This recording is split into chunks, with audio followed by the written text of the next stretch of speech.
Assalaamu calaykum daawadayaal.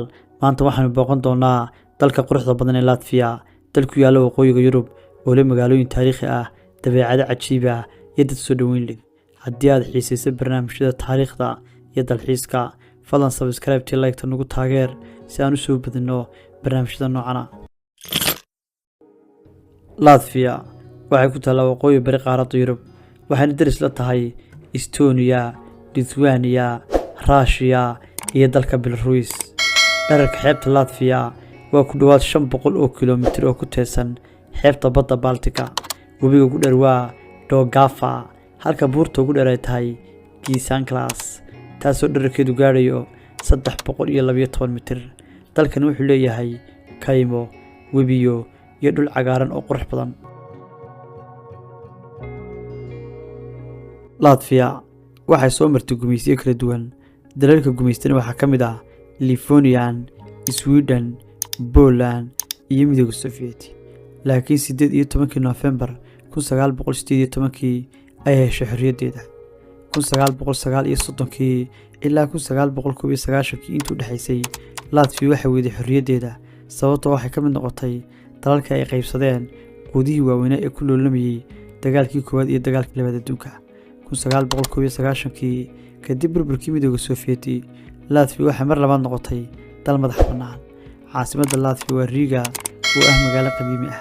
Magaaladan waxaa la dhisay sanadkii 1201, waxaana caan ku tahay dhismayaasha qadiimiga ah, gaar ahaan nooca loo yaqaano Art Nouveau. Riga waa magaalada ay ku yaalaan dhismayaasha ugu badan ee Art Nouveau ah guud ahaan qaaradda Yurub.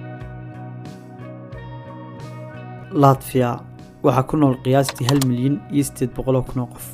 Dadka asal ahaan Latviyaanka ahi waa 62%, halka dadka Raashiyaanka ay ka yihiin 25%.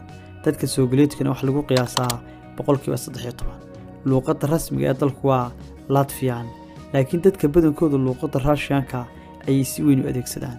Diimaha ugu badan ee dadka Latviyaanka aaminsan yihiin waa Lutheran iyo Roman Catholic. Latvia waa dal uu ka jiro isu dheelitirnaan la'aan dhinaca jinsiga ah. Dumarku ay ka badan yihiin ragga, gaar ahaan magaalooyinka waaweyn sida Riga. Taasina waxay keentay in bulshada Latvia ay yeelato muuqaal bulsho oo gaar ah. Marka aad bulshada dhex gasho, waxa aad dareemaysaa in dumarka ay yihiin kuwa ugu firfircoon dhinaca shaqada, waxbarashada iyo ka qayb qaadashada nolosha maalinlaha ah. Ragga badankoodu waxay u safraan dalal kale ee Yurub si ay shaqo uga helaan, taasoo sii kordhinaysa tirada dumarka ee ku nool gudaha dalka. Haddii aad booqato Latvia, waxaad si fudud u arki kartaa sida ay dumarku door weyn ugu leeyihiin dhaqaalaha, bulshada iyo hoggaaminta. Taasi waa sababta bulshada Latvia loogu tilmaamo mid leh nidaam bulsho oo qurux badan. Dhaqaalaha Latvia wuxuu ku tiirsan yahay 3 ilood oo waaweyn: tiknoolajiyadda iyo software-ka, gaar ahaan shirkadaha sameeya barnaamijyada adeegga internetka ayaa ah isha koowaad ee dhaqaalaha Latvia. Ilaha kale ee dhaqaalaha waxaa ka mid ah looxa iyo biraha. Maadaama uu dalku leeyahay kaymo badan oo si dabiici ah u koraya, Latvia waxay soo saartaa loox badan oo iibgeyso dibadda. Warshadaha cuntada oo ay ku jiraan hilibka, caanaha iyo cabitaanada fudud ayaa sidoo kale ah il dhaqaale oo muhiim ah. Celceliska mushaharka qofka Latvia ku nool waxa uu dhaxeeyaa €1,500 ilaa €2,000 bishii, halka dakhliga qofka Latviyaanka ah sanadkii uu gaarayo qiyaastii $18,000. Haddii aad booqanayso Latvia, ha iloobin inaad tagto goobaha ashqaraarka ah. Riga Old Town waa magaalo qadiimi ah oo leh dhismayaal qurux badan iyo waddooyin taariikhi ah. Beerta qaran ee Gauja National Park oo ah meel dabiici ah oo ay ku yaalaan kaymo, webiyo, buuro iyo goobo lagu nasto. Jurmala oo ah xeeb caan ah oo leh ciid caddaan ah iyo goobo raaxo oo ay tayadu sarreyso. Latvia waa mid ka mid ah dalalka ugu cagaaran Yurub. Qiyaastii 50% dhulku waa kaymo, taasoo ka dhigaysa meel lagu nasto oo dabiici ah.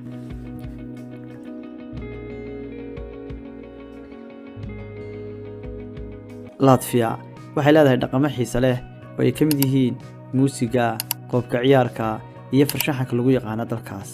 Latvia waxay leedahay cunto dhaqameedyo cajiib ah oo ay ka mid yihiin rye bread, black pudding iyo smoked fish. Waa cuntooyin caanka ah dalkaas. Dadku waxay jecel yihiin xafladaha dhaqanka sida muusiga iyo xafladaha xagaaga.